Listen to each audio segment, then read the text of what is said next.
Hi everyone, I hope you're doing great today. So I would consider this an emergency broadcast in a way. And the reason I'm making this video is to call on Christians all over the world to begin to pray for Donald J. Trump. You know, I have made videos like this in the past, but this time around, there's a heightened sense of urgency for global prayer chain around Donald J. Trump. Let me explain to you what is going on. Right now, Donald Trump is in the eye of the storm. The devil hates him like mad, you already know that. And I'm not saying that this man is like a pastor or a perfect guy or something like that. No, I'm just telling you right now, it is the mandate, it is the mission we're talking about here. What this man is here on earth to accomplish is very contrary to the plans that the devil has for our world and for Christians all over the world. What is going on right now is that the people are so angry with Donald Trump for actually helping to lift the lockdown that was going to destroy you and I. Remember that time when Donald Trump announced that they were no longer going to use W.H.O predictive contagion model. I made a video and I told everybody that this was the good news we were looking for, that this was the second chance we were looking for, that the moment America did that, that there's going to be some type of psychological liberation that will ring out all over the world. And that's exactly what has happened now. Because it is America that did it, it is affecting nearly everybody. Have you not heard how many times that Bill Gates was out there in the media saying that everybody, at least 7 billion people, will have to receive the vaccine before life will return to normal? This was the original plan. Another original plan was that we were going to remain in lockdown until about 2022. So everybody would have to receive the vaccine, and it's not the normal vaccine, it's the DNA manipulating vaccine that is called mRNA. He said all of this in the media. I'm not making it up. And all of a sudden, Trump shows up and says, no, this is not going to happen. We have to lift up the lockdown. We have to make sure that people get back to business. We have to open up America. And they hated that with passion. You could actually see the mainstream media led by CNN fighting him on daily basis for trying to suggest that life could move on without vaccines and without all this masking and all kinds of stuff. They came so hard down on him. Every day, even until recently, until George Floyd was killed, and they now they now found something they can use to replace the whole COVID-19 that they've been flashing on their screen 24/7 from morning till night. Donald Trump, to them, has crossed the line. And this is the worst you could do, because only God knows how much these people invested in the evil that they wanted to unleash on our world. And Trump has just scattered everything. And you can see that Trump is irate. He's angry that these people came and destroyed the biggest and the best economy in the world that this man built so hard. And so he's fighting back. But he cannot fight alone. He needs you and I. Spiritually, politically, emotionally, and otherwise. We need to fight with Donald J. Trump. I know the media is working so hard to discredit this man. I know the media, just like, look at CNN. CNN is supposed to be a media organization, but even the most ignorant person on earth today knows that CNN does not practice anything close to journalism. It's just like a political party. Look what they do. Trump bashing from morning till night. All the mainstream media. This is what they do. These guys are angry. And they hate this man's guts. They hate everything about him. And he's fighting so hard. You will never see him looking tired or looking weak or dejected or discouraged. He keeps fighting, and you keep wondering, what is giving this man the guts and the strength to fight back the way he does? The whole world is literally against Donald Trump right now. And the man, he's not fazed by all this. He needs us. In the last 24 hours alone, you saw how that Twitter began to fact check Donald Trump's tweets, the President of the United States of America. And the so-called fact checking turned out to be baseless. And Trump said, okay, so now this is crossing the line. They were supposed to have an immunity because, you know, all these social media companies, Twitter, Facebook, YouTube, and all these people are supposed to be public fora, public forums, where people can come to air their opinion. They are not supposed to have an opinion of their own. They could actually modulate, but they can't have an opinion of their own, because when they start having an opinion, it means that they are editorializing. In other words, they have now become a publishing company. So that immunity that they have is then supposed to be removed so they can be treated like a publishing company. And this is the argument of Donald Trump. That's why he signed the executive order. He said these guys are no longer acting like a public forum or public fora. They are now acting like publishers. So we need to take away the immunity and treat them like publishers. And the mainstream media came after him again.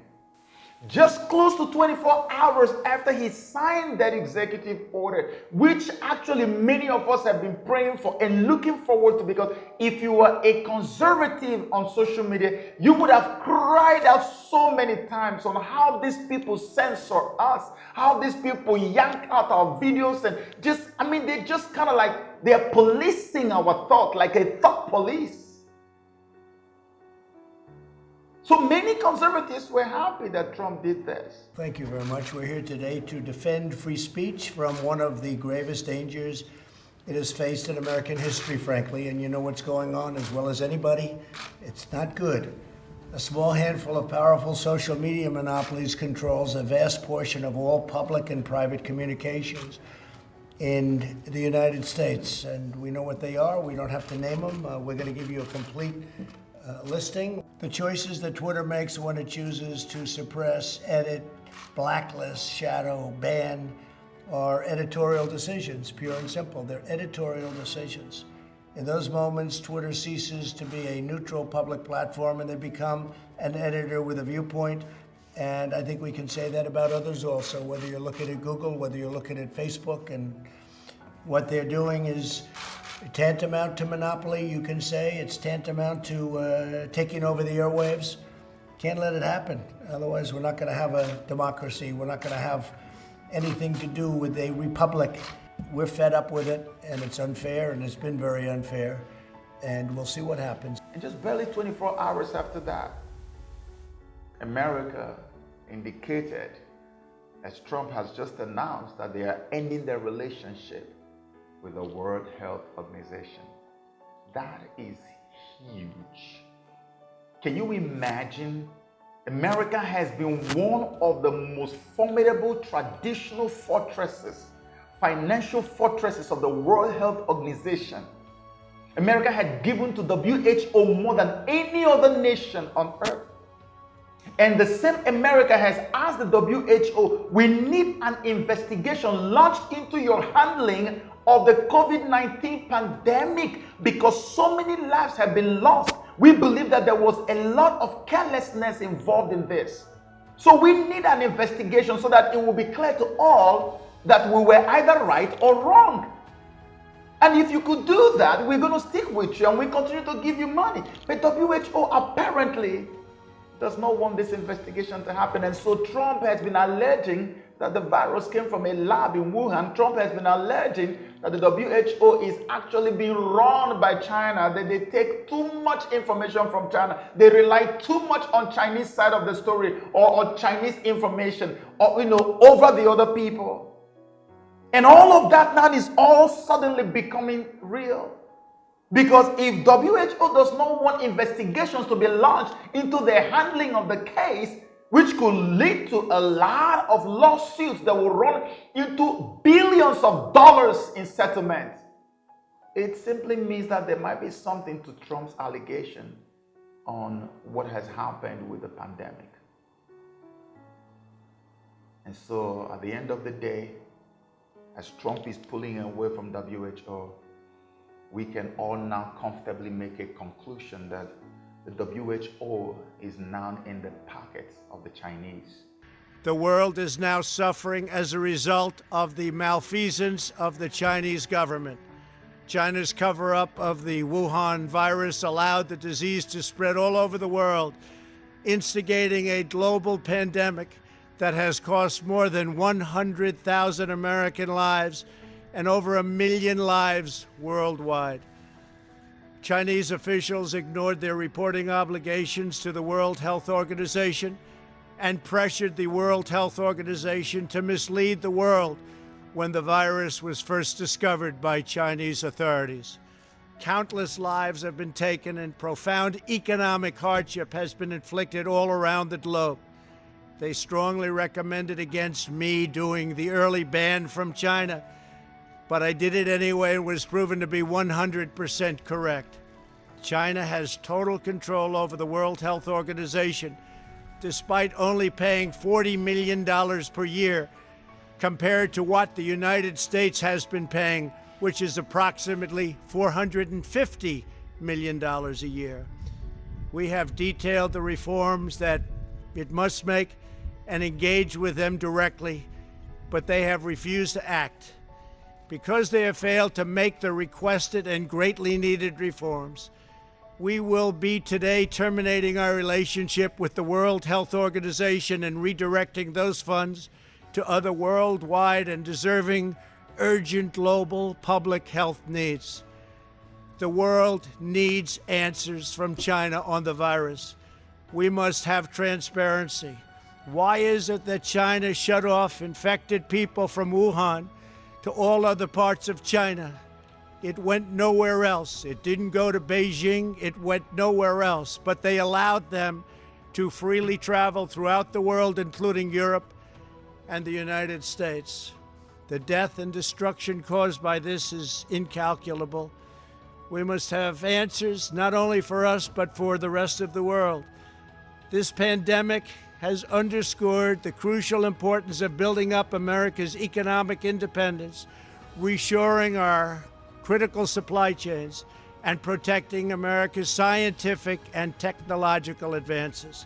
If the WHO is now being seen or viewed as a Chinese-controlled organization, something that is supposed to be a global body, allowed itself to be manipulated by China to the point that America is pulling out, then what is the future of African nations who are still continuing to be a part of the WHO? Remember when our beloved brother down in Madagascar, and I'm talking about the president of Madagascar, when he told us that there was no reason for us to continue to be a part of the WHO. African presidents, I don't know how you guys, looked at his suggestions. But I am thinking that this is the most brilliant opportunity ever for African presidents and governments to now make a decision and make a move, actually, to stay away from the WHO. Because China's treatment and handling of our African brothers, the way they dealt with our African brothers, the racial profiling of our African brothers in China during this COVID-19 season, which went global, is enough testament to what will befall all of us in Africa if China continues to control WHO and African presidents and governments continue to be a part of the WHO. It spells doom. It doesn't take rocket science for anybody to see it. I feel like the time has come for Africa to rise up right now. You've been waiting for something that will make you move. We've been waiting for a trigger. The trigger has finally happened. For America to pull out from WHO, what are we then doing there? No, I'm just asking for a friend. What are we still doing there? If America pulls out, what are we doing there?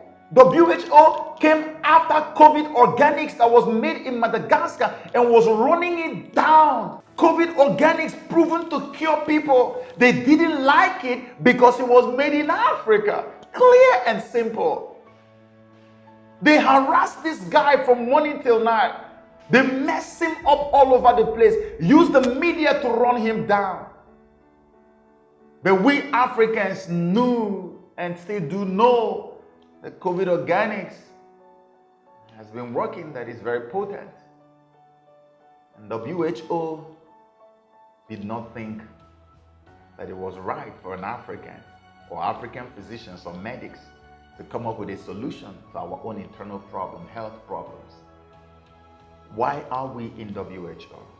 I believe that the time has come for Africa to rise up and take a stand for the future of her generation and generations unborn.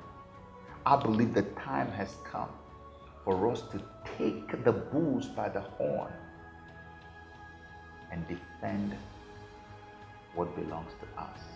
Africa is for Africans and not for the Chinese and not for anybody. And my simple advice is get out of the WHO now before it is too late. God bless you.